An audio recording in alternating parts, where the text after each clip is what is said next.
She reached up to the sky of stars and caught the red-hot light of the North Star.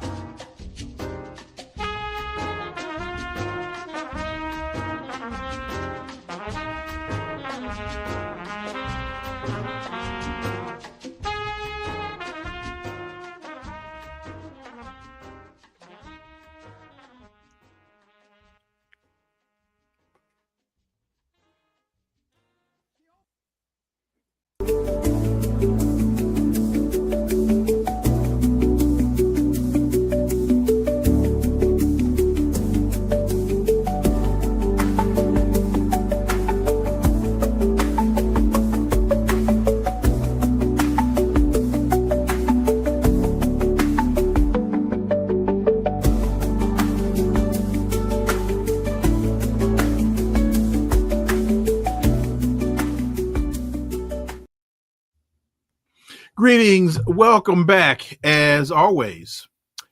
In late July, President Trump, in a what I believe to be pathetic effort to increase pressure on Russian President Putin to bring an end to the Ukraine-Russia crisis, announced that he would shorten the 50-day negotiating window he had imposed to 10 to 12 days.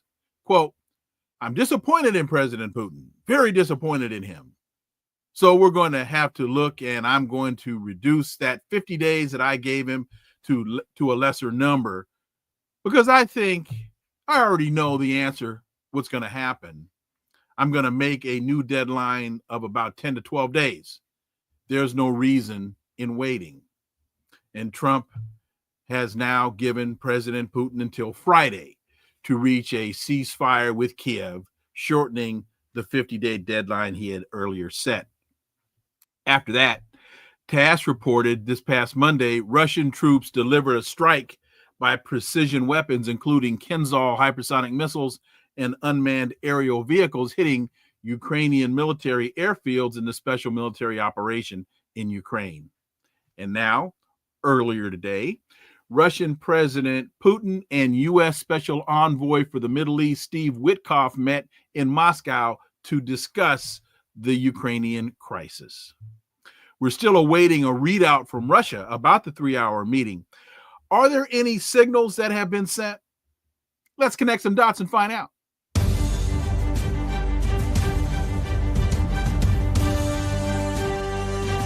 Connecting the Dots with Dr. Wilmer Leon, where the analysis of politics, culture, and history converge.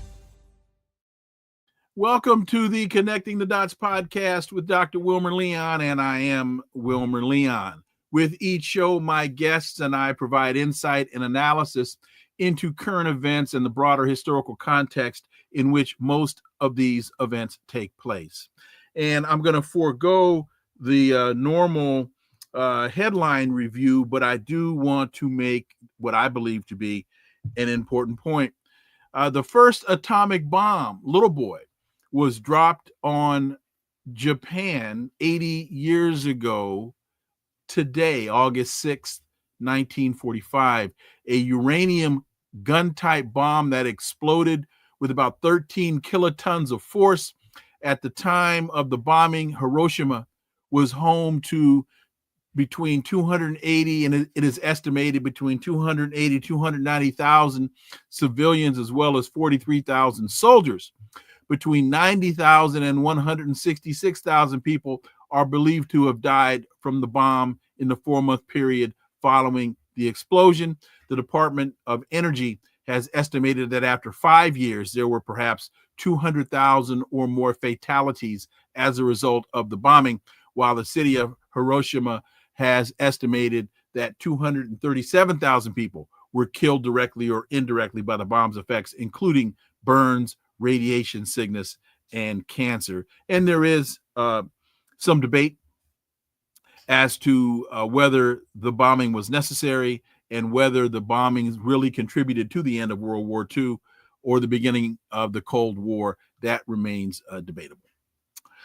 Let's now move on to what we're here to discuss today. Vladimir Putin met Donald Trump's special envoy, Steve Witkoff, in Moscow today, as Washington presses the Kremlin to agree to a ceasefire in Ukraine before the U.S. president's Friday deadline or face new sanctions. What are we to make of all of this?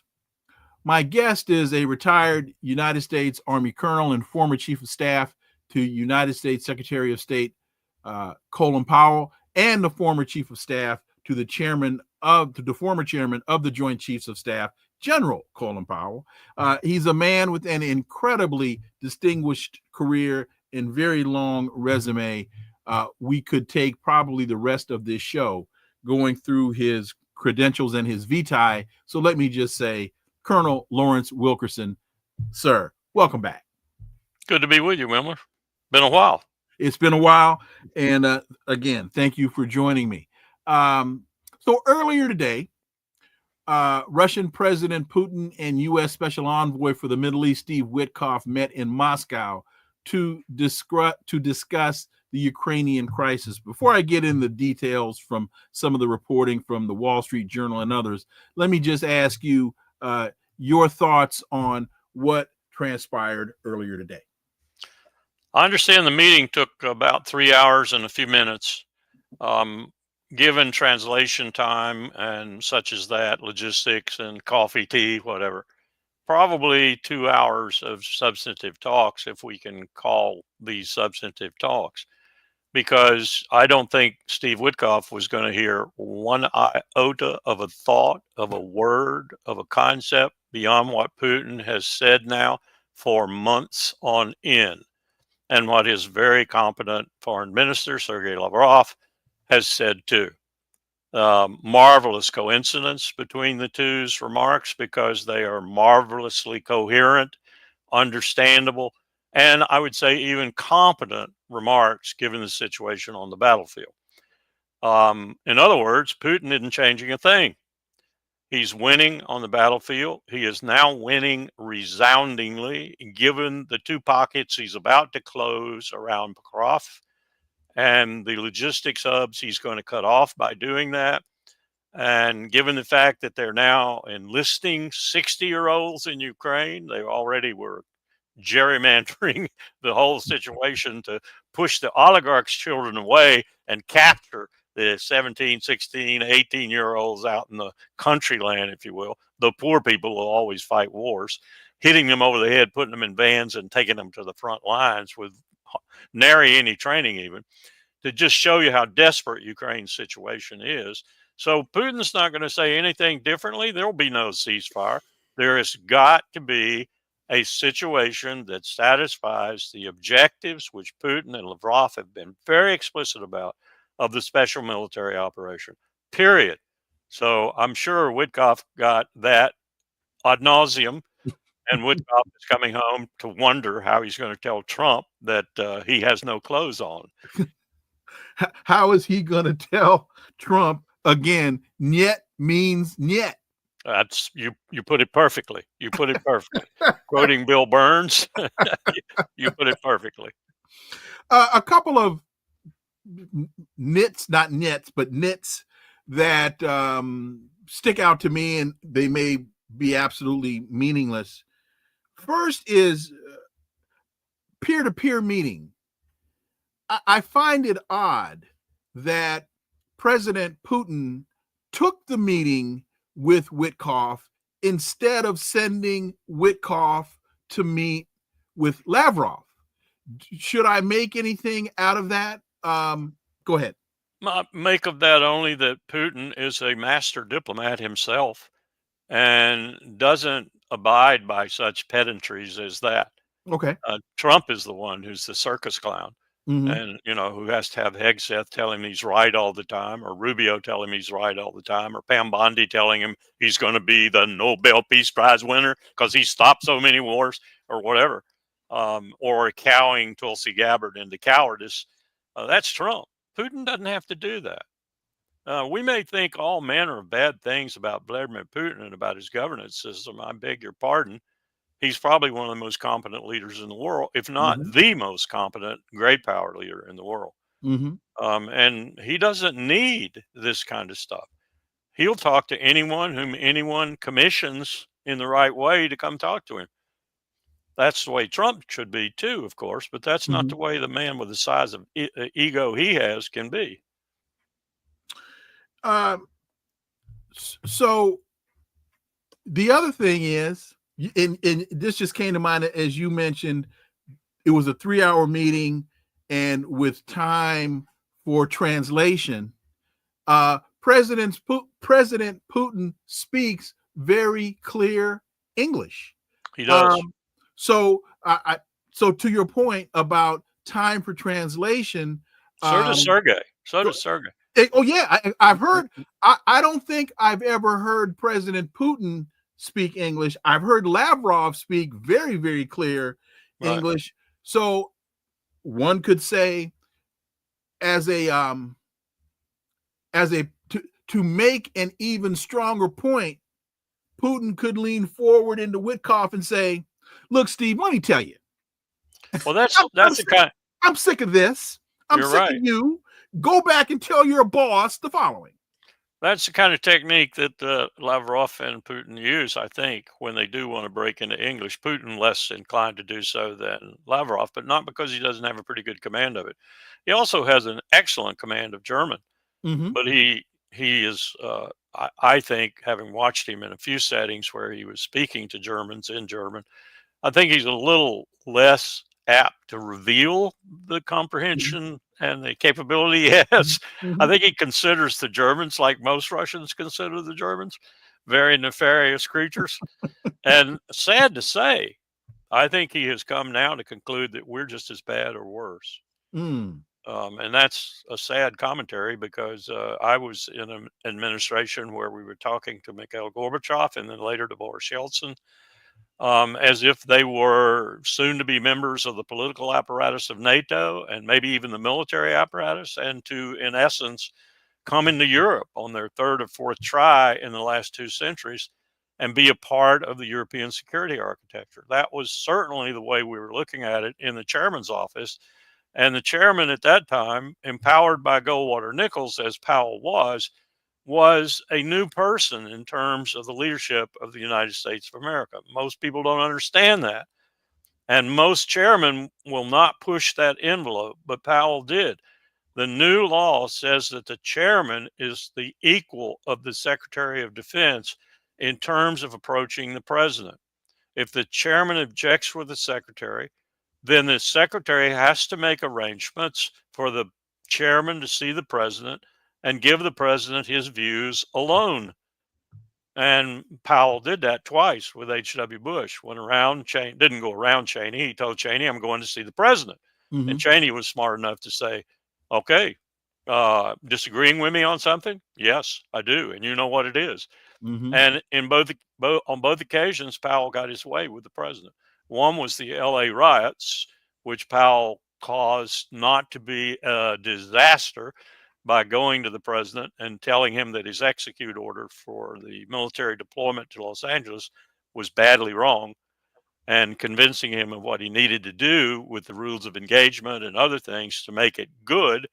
And Rodney King came out and helped at that time and said, "Can't we just all get along?" And the situation in Los Angeles smoothed over fairly rapidly, and the military didn't have to kill anybody. And then the other time was a far more serious issue about war, and Powell won again. So it's a different chairman's job, but we don't seem to have any chairmen that know that or have the courage to use it. With you giving those 2 historic data points, that just brings to mind a question I hadn't thought to ask. You talked about Powell's involvement in helping to craft, my words, not yours, Bush's response to the LA riots. Craft is a good word. Okay, thank you. So we now fast forward to a couple months ago, and Donald Trump sending the National Guard back into Los Angeles. Yes. Based on your experience, your thoughts on what I believe to be that tone-deaf, ham-fisted move. Yeah, it was. And we're very fortunate that we had, I think, I don't know the situation as well as I should because I don't live there, but I think we had a tremendous LAPD chief who came out and said things like, Most of the people out here are no problem. They're exercising their democratic constitutional rights, and I'm going to protect them. The people we have a problem with, oh ho, he could have footnoted and said, did the Republicans hire them? They're the people who come out in the evening and burn cars and slash tires and break shop windows and so forth. And I do have a problem with them, but I think we can separate the two. And he proceeded to do just that and made sure the National Guard did as well. So we didn't have nearly as bad a situation as we could have had we followed up entirely with the kind of spirit of Trump's orders. Going back to this Moscow meeting, I wondered why Steve Witkoff, because Witkoff is Trump's Middle East envoy.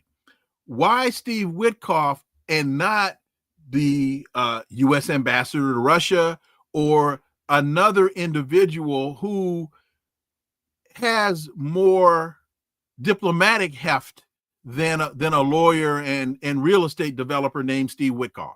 Oh, you mean someone like the Secretary of State, Marco Rubio? Well, no, because I said somebody that has actual diplomatic experience. Thank you. Thank you for that qualification. Not Lo Marco. And he's busy coordinating the national security instrument, as national security advisor. Okay. Okay. But following protocol, why not the Secretary of State? You got me. Witkoff has been with Iran, and he showed absolute deceit there. I don't know if Steve knew that, but I tell you what, I wouldn't want to go back to Tehran where I Steve Witkoff. Wait, deceit or defeat? Deceit. Deceit. Okay. He pulled a Yamamoto on Iran. I mean, told them that negotiations would continue on Saturday. Israel attacked, assassinated some of the leaders who'd taken leave and gone home to be with their families for the first time in a couple of weeks, and they got murdered in their beds. I wouldn't trust Steve Witkoff any further than I could spit if I was an Iranian. So, he seems to be the only person in the administration, and yet he's not really in the administration. He's a special envoy. Mm-hmm. Powell hated special envoys. He told George W. Bush if he had to appoint a special envoy, he would leave. I'm the Secretary of State, Powell said. This is the only time I saw him really forceful with the president. The only time. Mm-hmm. I'm the Secretary of State. I do not want any special envoys. And he didn't get any. The closest thing we came was the Director of Policy Planning. My first boss at State, Richard Haas, was also the ambassador plenipotentiary, ambassador at large for the Irish peace talks, finishing up the peace talks. That was the closest. And Powell said, "You go do that. You can have that. That portfolio is yours." But he wouldn't let the president appoint a special envoy because it said he wasn't doing his job. Mm-hmm. Well, Marco, what do you think about that? Marco's not doing his job. Which takes us to Cherie's point. Why don't we have diplomacy anymore? We don't know how to do it. We don't know how to do it. We have a group of people in Washington, including the 100 or so billionaires who are standing in the shadows behind Donald Trump. Mm-hmm. Some of them buddies of Epstein. We have people who don't even think diplomacy is an instrument except for weaklings. We have military power and sanctions, or both, at the same time. That's what we wield in the world now. We're like most empires in their descending days. We're like every empire, really, in human history that's gone out. Mm-hmm. You get to the point where you think that's all that will work. Incidentally, I had a really interesting discussion with someone in the government about the reserve currency. Ah, okay. The guy didn't. The guy's supposed to be an economist. He didn't even know that there have been many reserve currencies in the world in the last 5,000 years, or reserve mechanisms. Mm-hmm. In the modern age, you might say the Dutch guilder was a de facto reserve currency, and certainly the British pound sterling was a reserve currency and had a big hand in putting the British Empire out of business. Because in essence, as Xi Jinping has said a number of times, I do not want the yuan to be the world's reserve currency, because when you become the possessor of the world's reserve currency, you become on the downslide. You destroy your own economy. That's what we've done. We have pushed manufacturing out of our economy. We are almost totally services now. Those services are very fragile in some respects. We have to beg China for raw earth metals. We Mm-hmm. have to beg China for other critical elements for even our military equipment. Watch how these tariffs work out. All China has to do is say, I'm withholding this and I'm withholding this. Now, go ahead, impose your tariffs, and Trump will back up in a heartbeat, or Well, he'll we've act just like seen he's that. not. We just saw that with the so-called negotiations between the U.S. and China. Yes. When the United States thought it could go in and pound the table and extract its pound of flesh, and China said, "Well, we've got these things called critical minerals." Yeah. And the United States, "Oh, well, wait a minute. Yeah. And a But- couple of them are really critical. But explain a little more about the relationship between the reserve currency and the decline of empire. Well, when you have something like the British pound sterling, for example, and you have an empire stretching across the world, and most of your trade in the empire's periphery itself is in commodity exchanges that ultimately have to be converted to pound sterling, because that's the only way you get anything out of it as an empire. I mean, you can let the commodity exchanges go on in India, the subcontinent, or wherever, but in ultimate terms, in order to build your store, if you will, you've got to have everything converted finally to your currency, in this case, the pound sterling. So what do you do when you come to a situation, for example, at the end, and you haven't recognized that you're at the end? And I would say there were a few Brits who had at this time. And you put troops into the Suez region along with the French and the Israelis. And a president named Eisenhower tells you to get the hell out, leave instantly. I'm not coming in to join you. I'm not only not coming in to join you, you get out, and get out now. And Britain comes back and says, you're not telling the empire to get out. And Eisenhower says, would you like me to ruin the pound at the IMF? Bingo, they're gone. So you wind up with the very thing that gave you short-term power, and that short-term could be a century, it could be half a century, whatever. Now it tends to be accelerated a bit. You wind up having that transactional reserve currency for the world not only undermine your own economy, in our case, driving manufacturing out and substituting services for it, you also have it making you the pariah of the world who uses that to bash other people about the head with, and they react finally. And that's what you're seeing happening. And I don't think BRICS is the answer to this happening. I think the meeting of BRICS that took place in South America kind of indicated that. I think what you see happening right now with China, with India now, who is supposed to be not an ally, not a formal ally, but a very good friend, whom we relaxed a lot of nuclear strictures in order to bring fully into the nuclear community, knowing full well that they take all of that knowledge and shift it to their weaponry too. We did it nonetheless. And now look what Trump's done. He not only has done what Henry Kissinger, George Kennan, Colin, Powell, Brent Scowcroft, all those people told George W. Bush would be the greatest mistake America could make, force Russia and China together. He not only has done that, he's now forcing India to at least think about being a third party in that arrangement. So we have made enemies of 4/5 of the world in one fell swoop with one president. So when you talk about the reserve currency and the problem with that, do we also draw analogies to the SWIFT system? Yes. And when the United States took Russia off the SWIFT system and told the world we're going to turn the ruble into rubble, and I don't think that that's actually what has transpired. No.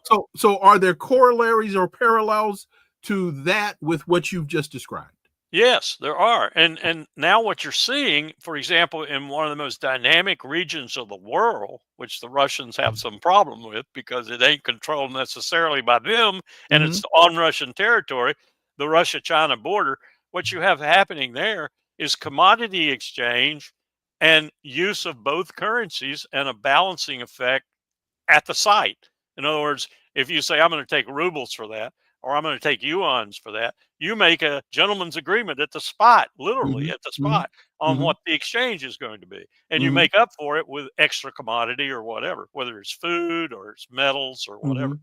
And a lot of that in Russia now, in what we used to call the Far Eastern TVD, the military district that Vladivostok is the main city in, but it's a huge area, Hmm. is Chinese. Now, that's probably not what Putin likes, but Hmm. that's what's happening, and Hmm. it's happening all across Southeast Asia too. That this kind of commodity exchange or currency of the moment exchange is Hmm. used, and that doesn't endanger you, as Xi Jinping says. He doesn't want the yuan to be a reserve currency. He does Hmm. because he understands the long-term burden you're taking on if you do that, and the ultimate death pill you're taking if you do that. So it's not just a multinodal world. It's probably going to become something like a multi-currency world or Hmm. multi-money with money not having a real definition. It could be Bitcoin. It Hmm. could be plaster dials. It could be look back at the big empires, the Persian, the Mongol, and the Mogul. You know what the exchange really was? Because it was light and it could be carried on horses. Pelt. Silk, Oh, silk, silk. Okay. silk. Gold and silver had their place, but it was too heavy. And you Hmm. you know, you couldn't tote big amounts of gold around on horseback. So silk became one of the biggest exchanges. And where Hence the Silk Road yeah, and where was silk made? Mostly in China. in So, China. it was a big magnet for revenue for China too. Hmm. So it's a much more complicated world than that now, I think. Maybe not. Maybe we just make it more complicated. But I can understand why Xi Jinping does not want the yuan to be the world's reserve currency. And you take on all kinds of other burdens too, like we have taken on and done a really poor job in the last 20, 30 years of managing. Hmm. You're essentially managing the world's economy, Hmm. and you're managing in terms of your currency, and you're cheating all the time. You're cheating all the time. You can print money and it's meaningless. Hmm. You can just print all the money you want to print in the world, except for one thing.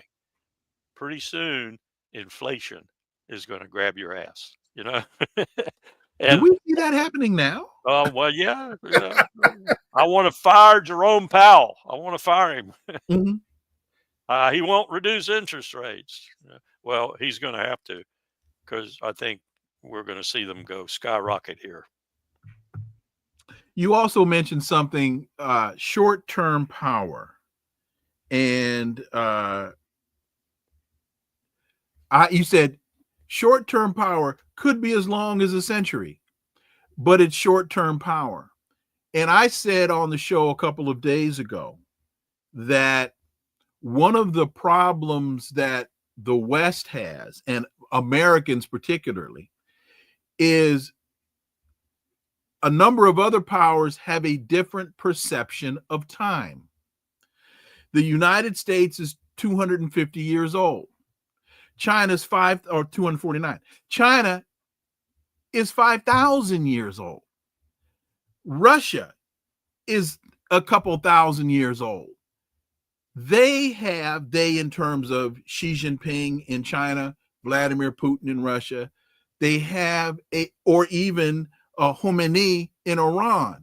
They have a different concept of time. Hence the Yes, sir. term, you have the watches, we have the time. Does that follow your statement? Short-term power could be even a century. Yes, it does. When you look at some of I know it's hard to compare ages and eras, but when you look at the Persian Empire, for example, or you look at the Western or even more the Eastern Roman Empire, which became the Byzantine Empire, Mm-hmm. and you look at all that Eastern Roman Empire did, like, for example, holding the meeting under Constantine, that essentially decided Christianity was a good thing rather than to wipe it out. That changed the whole face of the world, really, when Constantine decided to do that. Not for a moment do I believe that Constantine believed in Jesus Christ or the Immaculate Conception or anything else. But he approved all of that and had that monstrous conference that lasted interminably, and finally decided what books could go in the Bible and what books couldn't, and so forth. Very interesting study there to see what they did not let go into the Bible and what they did let. And then when King James came along, and in the idea of unifying. Wait a minute. Are you talking about the Nicene Conference? Yeah. Yeah. Okay. Yeah. The Nicene Creed came out of that. Yes. And that determined a lot of what Christianity would be after that. Not Jesus Christ, but that conference and that emperor. And then King James came along with the King James version of the New Testament. And his whole purpose, and a great book has just come out on this, his whole purpose was unifying Great Britain, because you didn't hear anybody saying Great Britain. You heard people saying England and Scotland and Wales. No one would say Great Britain, but James wanted it to be Great Britain. So he crafted the New Testament, the King James Version. He crafted that more to unify the British Isles than he did to glorify Christ. I mean, this book is really wonderful on this. So you've got the whole tapestry of empire over the last 5,000 years, 3,000 of which we know a little bit about, that indicates that where we are right now on an accelerated basis is probably where an empire like the Western Roman Empire, for example, was when they lost the Republic, and they went through that series of emperors that included Claudius and then at the end Nero. They lasted quite a bit longer, and we will last quite a bit longer too, but as the British did, but we won't be very powerful in terms of our previous power. I think the modern age, though, compresses that a lot. So I'm really, and guess what else compresses that? Majorly compresses that: nuclear weapons. And that's what I'm really worried about, because no empire in human history, none, has ever had the technological means to destroy itself and the world with it. And these empires, when they go out, they're pretty vicious sometimes. And I'm really scared that these people behind Trump, and maybe down the road a little ways, one hopes it's down the road a little ways, they're going to say, okay, we lost. China has won. The rest of the world has won. How do we stop this? Well, there's one way to stop it. You go to nuclear weapons, and you hope that your scientists are right. And we have scientists saying this now in the national labs. We have scientists saying this. We can strike first, ride out what comes back, and win. 100 million people, maybe 200 million, maybe a billion die. And maybe in the long term, 2 billion die. But we need to get rid of a couple billion anyway. Believe me, I've heard those words spoken. In fact, I said on the show one day last week that somebody walking around in the White House has bought into this ridiculous construct of survivability of the first strike survivability. Somebody has convinced somebody else that that's a rational thing to believe in. And that's just utter insanity. We are developing warheads right now that will replace the current MIRV warheads in our silo-based missiles. You have 8 to 10 warheads in there, actually, each one of which has 100 times the power of Hiroshima or Nagasaki. 10 of them in one missile, and maybe 20 missiles hitting. Well, you had to put a whole barrage of missiles on a Soviet or Russian silo because it's such a deep installation and it's such a pinpoint target that you have a lot of fratricide and you had a lot of malfunction. And your CEP, circular area of probability, is not a football field. It's huge. So you have to put tons of missiles on that missile to kill it. With this new warhead, which has AI affected guidance and telemetry, you don't have any fratricide, and your CEP is about 10 feet. So you can fire a couple of missiles with Mhm. MIRV warheads and take out reliably 99% probability of kill a Russian missile underground. So you use that, you take out all of their ballistic missiles with your first strike. Mhm. They don't even get to fire a single one. And then all you got to contend with is their submarine based missiles and anything delivered aerially. And you can take care of a lot of that with trailer subs. You have an attack sub on every boomer the Russians have. You Mhm. shoot it immediately upon the war starting. You torpedo the Russian ballistic missile sub. By the way, they are trailing ours too. Mhm. And you can shoot some of their bombers down. So you can ride that out. You have a less dominant counterstrike. Mhm. Maybe it only kills 1 billion people. Oh, okay. In the Oh, U.S., maybe it kills 100 million. oh, But you've okay. won. You've won. Pyrrhic victory. But for the billionaires, it's not a Pyrrhic victory because they're all hiding in their underground shelters. Mhm. Mhm. This is not science fiction that I'm talking about. I understand. Okay. Back to this. Scary, isn't it? It It's scary is. as hell. It is horrifying because I wonder, since you talk, just final question on this, since you talk about the multiple warheads I wonder what the impact of the impact does to the rotation of the earth. Good What? question. No one knows. Oh, No okay. one knows. Okay. Okay. You got guys at Los Alamos and at Sandia and other places, Jet Propulsion Lab. You Mhm. got guys that will tell you nothing. But I don't know if I want to take that chance. Okay. You Okay. know, we already have a study right now coming out of various labs telling us that the groundwater we're pumping out of the Earth's crust for fracking and for Mhm. drinking and so that we've so depleted that the Earth has moved a sizable amount on its Mhm. rotational axis. Exactly. Yeah. So now you take this incredible impact from this warhead or these warheads, and stability cannot be maintained. I mean, again, Nobody knows. I Nobody can't knows. I can't sit down and show you mathematically how I come to that conclusion. All I can tell you is I was born at night, not last night. And why take the chance Why take the chance? for some billionaire who wants to deepen his riches? Exactly. So going back to this meeting, the Wall Street Journal and other Western sources were speculating on what Putin's response was to Witkoff's position. But I found it very interesting in reading TASS, reading Sputnik, and they quote the Russian. I'm drawn up now. I just lost the guy's name.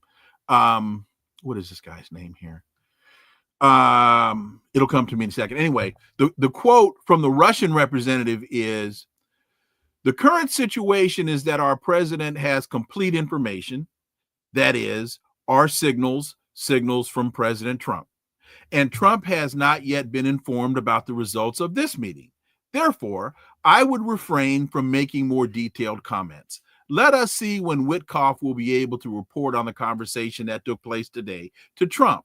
After that, obviously, we will be able to supplement my comments with something more significant." Smart remarks. Well, that's my point. Yeah.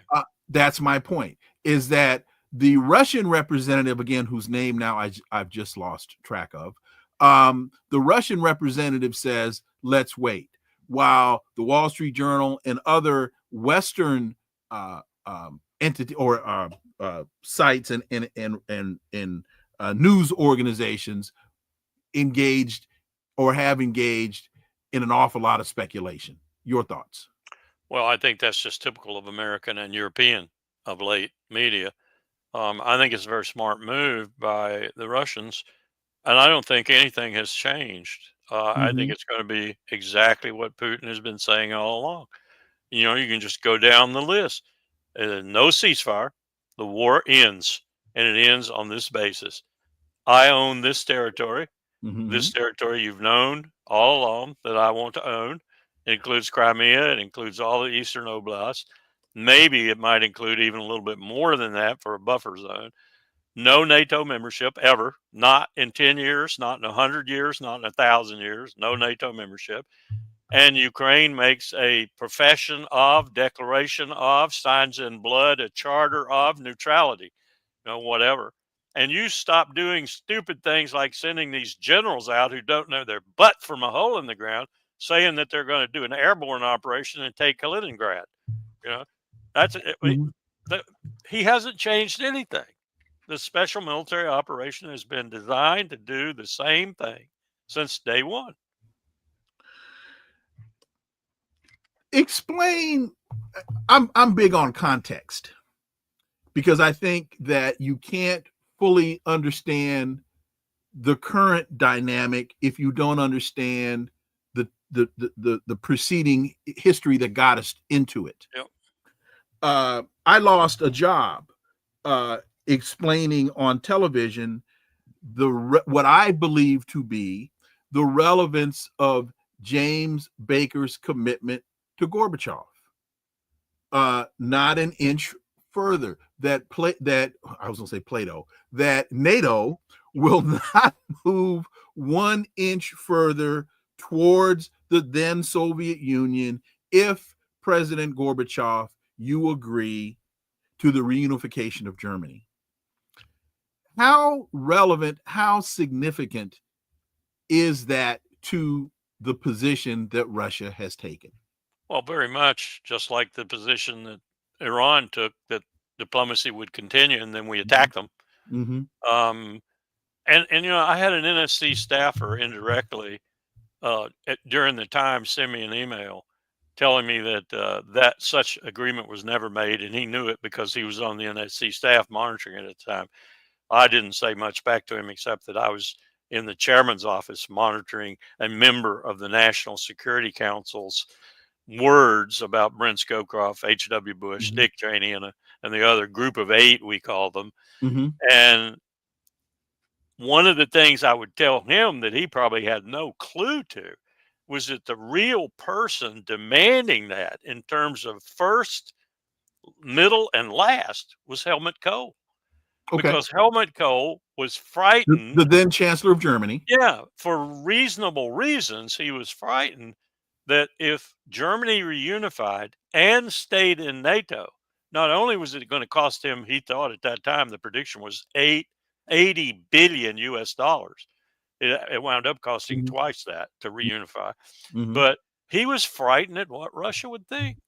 He was frightened at what would happen to Germany if Russia got really worried about it again, and how Germany would have to rearm and become a militant state again.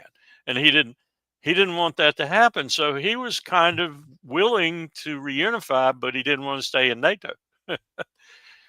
and we talked him into it. We talked him into both. And Mitterrand in France was a big part of that too. And it was a big thing for Mitterrand to say that, because France had every reason to be fearful of Germany too, reunified. I mean, they had a history, Right.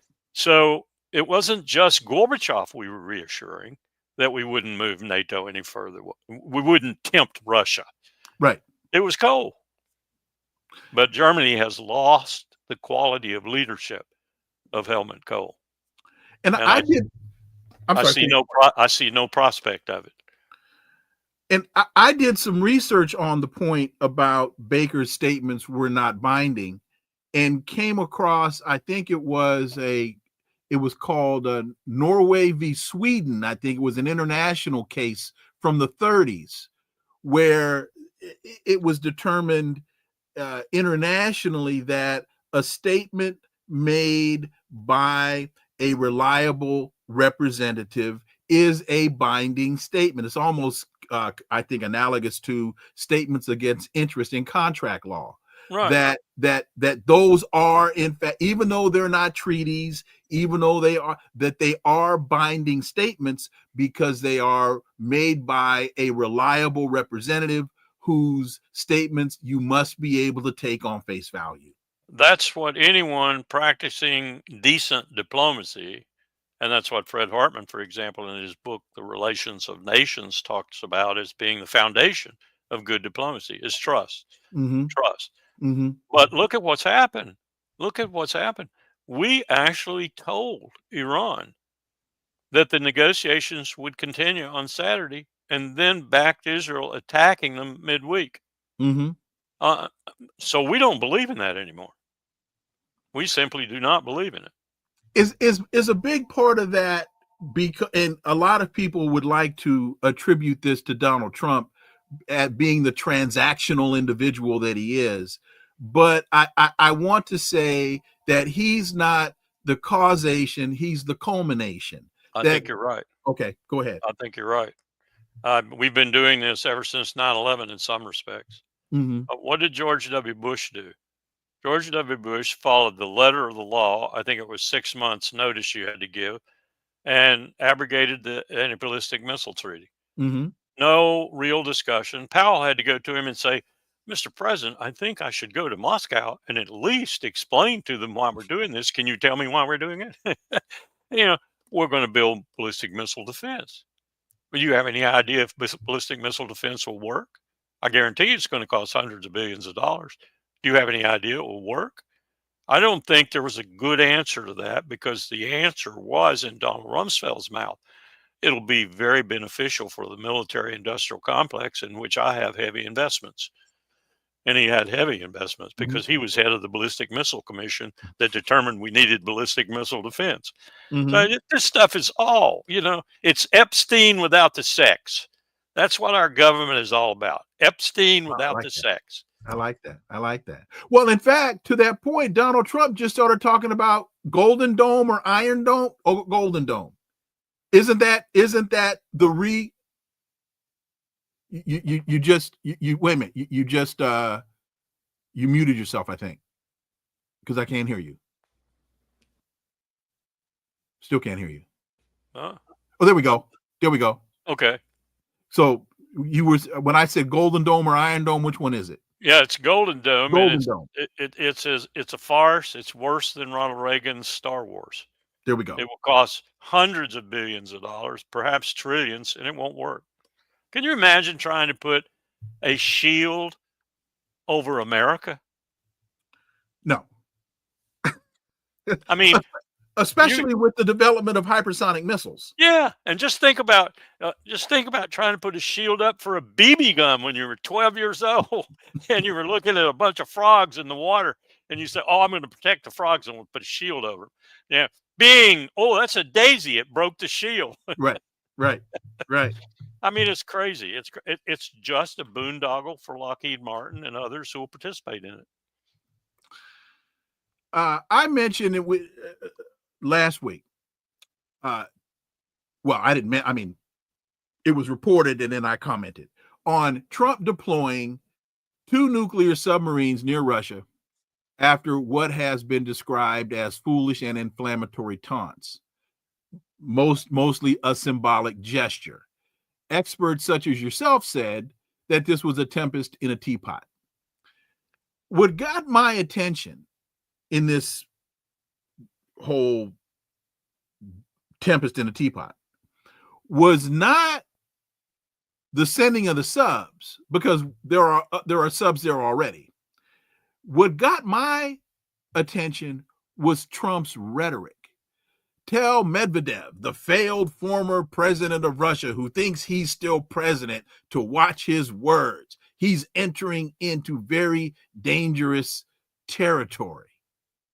And then Russia's response was, Donald Trump is playing a very dangerous ultimatum game.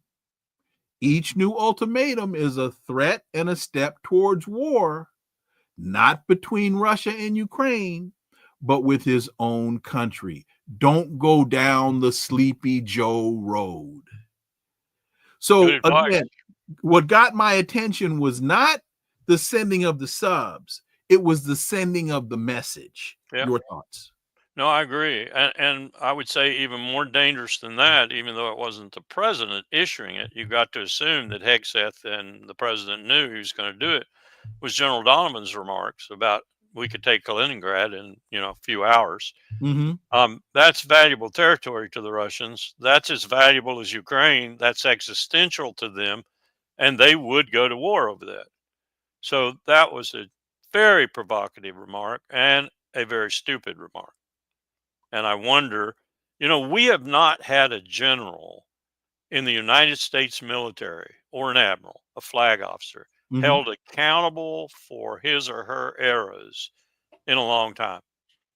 Trump has fired some generals and admirals, but mostly because they were women or because they were real advocates of diversity or whatever.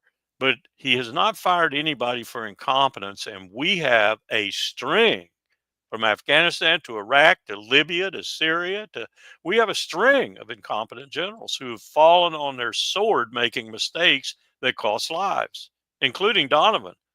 And yet here he is up there now with a 4-star on and pontificating about taking Kaliningrad and starting a war with the Russians, which will be nuclear very shortly. It's absurd. And the fact that Hegseth is managing this or not managing it is doubly absurd because he's proving what everyone said about him. He has no knowledge of where he is.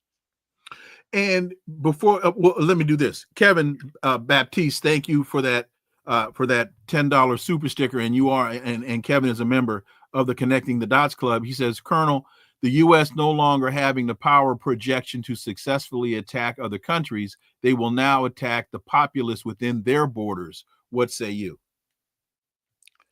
So if they attack other countries, they will now attack the powers within their borders. I think an example. Their own borders? Attacking themselves? I think an example of that is Trump federalizing the National Guard. I see what you're saying. Having the military turn its weapons inward, not outward. I don't have any objection to thinking that Trump might be capable of that. I do think that Los Angeles and maybe one or two of these other things, like the border deployments, have been testing the waters for that. Testing loyalties and testing capabilities. I don't know if Hegseth knows that, but I suspect he does. That may be the one thing that he's in on, is that they're building an apparatus that, should it be necessary, they can continue in power. As in preparing a dry run for a declaration of martial law. Yes. I think January the 6th didn't fail because our system held. I think it failed because they were incompetent. Gotcha. I do not think they'll be incompetent again. You mentioned Hegseth, and there was a article maybe Sunday or Monday about, because he is as incompetent as he is, that his position in the Pentagon has caused consternation within the administration and within the Pentagon. That basically, as Hugo Chavez said about George W. Bush at the UN, he's as dangerous as a monkey with a razor blade.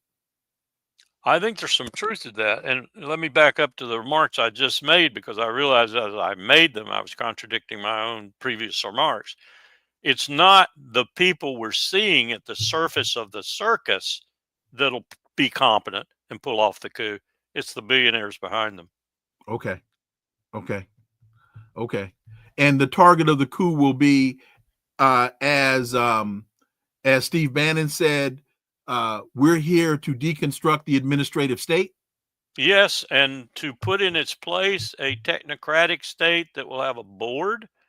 It'll have a CEO, a COO, a CFO. They will change positions every now and then, as any good corporation would. And they will run the country as you would run a corporation. It's called fascism with a business title. Gotcha.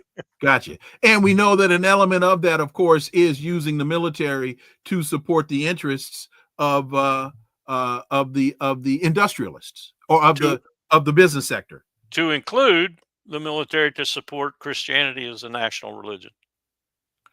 Uh, And watch for the fight between the Opus Dei type Catholics, a okay. couple of whom are on the Supreme Court, Yes. and the rest of the Catholics and the rest of the Protestants, because we will have a religious civil war in this country when they do that. Because Jesus for the Catholics ain't Jesus for the Baptists. Now that's incredible. I was gonna say that's a hell of a point. Because then when you throw in the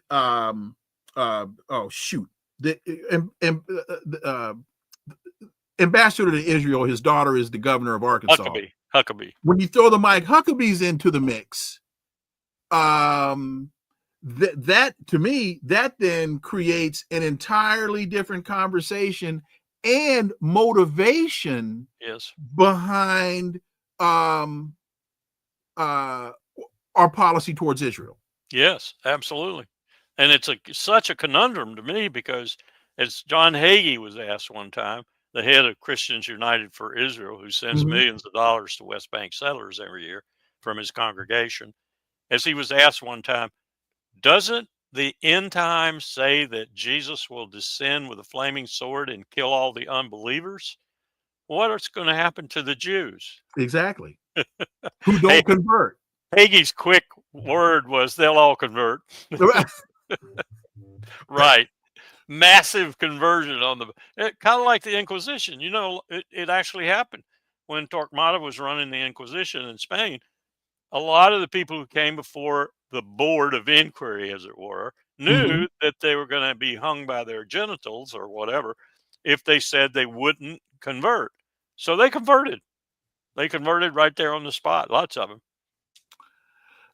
I was trying to give credit to the person that wrote the question. I'm trying to find their name. The question to you is, do you really believe that Vladimir Putin will use a nuclear response? I'm trying to see where that question came from, but that's the question. Yes, if he feels, and he's shown he has great tolerance in this regard, that the integrity of Russia is existentially threatened. And that's in the eye of the beholder. And I wouldn't want to test that. I really wouldn't. Nor would I want to test it with us. And I think to support your point is Russia changing its nuclear plan. Yes. And Putin being very clear, stating that Russia will now perceive an attack by a third party on behalf of a nuclear nation as a nuclear attack. Right. Which is what we've come to. During the Cold War, we would never let that happen. We had an unsaid, if you will, but it was said many times, principle that a nuclear nation never attacked, even indirectly, another nuclear nation. And the word he used was proxy. I was struggling for the word proxy. Yeah. You would never go after, for example, a country that you knew was existentially connected to the Soviet Union and not expect that the Soviet Union might not respond against you with a nuclear weapon. Now, you could go after them conventionally. Okay, maybe you might not tread on that ground, but you need to be careful, as in Vietnam. But if you went after them with nuclear weapons, people have said, well, why don't we use our nukes? We got them. Why don't we use them? Well, that's one of the reasons we never did during the 40 plus years of the Cold War, because we knew that country was connected to Russia. And certainly Vietnam was, as well as China. Final question for you. So not having the readout yet of this meeting, but having a fairly good understanding, not only of the personalities involved, because one of the mistakes I think that gets made here a lot has to do, a lot of the analysis on MSNBC and CNN is they get caught up in in the personalities. For example, Donald Trump just said something contradictory to Benjamin Netanyahu. What's going to happen now with the bromance between the two? Well, that has nothing to do with America's policy towards Israel. That's just a pissing contest between Donald Trump and Netanyahu. But so, with all of that back chatter, based upon not only your understanding of the personalities involved, but your historical contextual understanding of the policies of the governments involved, your thoughts on what are we looking at on Friday? What we're looking at is what Trump says, what Trump does, what he says, what he does, because Putin's hadn't varied one iota. And I'm quite confident it hasn't varied with Witkoff in 3 hours. So how is Trump going to take that? And I fear that he might take it, I hope not, as an invitation for the United States to join in the war.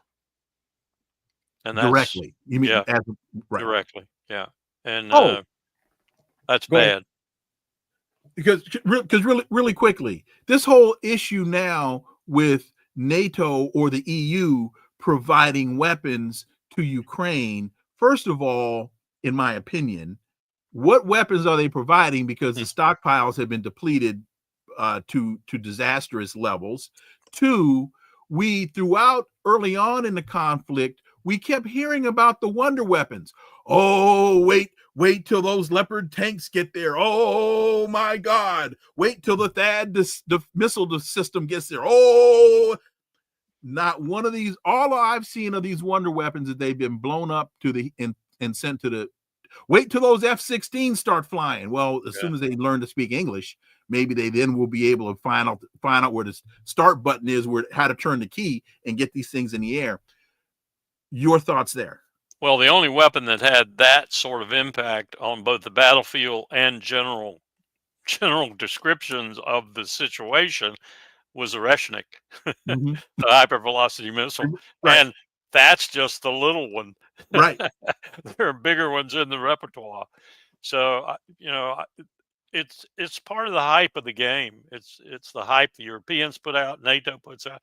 We have a brain dead Secretary General. Jens Stoltenberg was brain dead. Mark Rutte is even more brain dead. I don't even think he's got a brain. He's a puppy. We have some leaders in Europe who are just nothing but disciples of the Trumpster. They don't like to be that, but they are.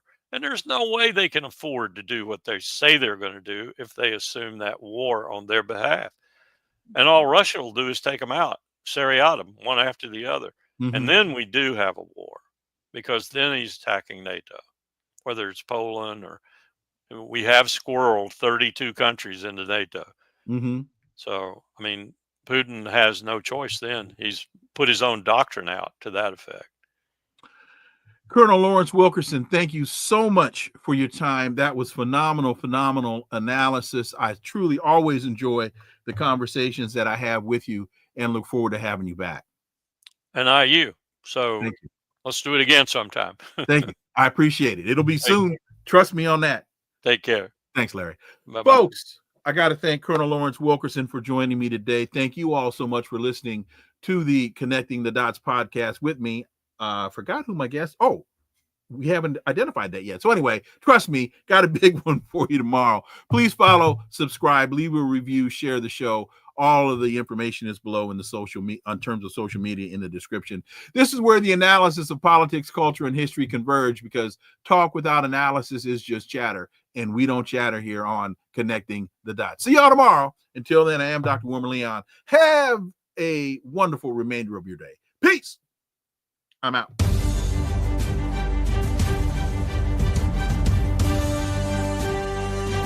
Connecting the Dots with Dr. Wilmer Leon, where the analysis of politics, culture, and history converge.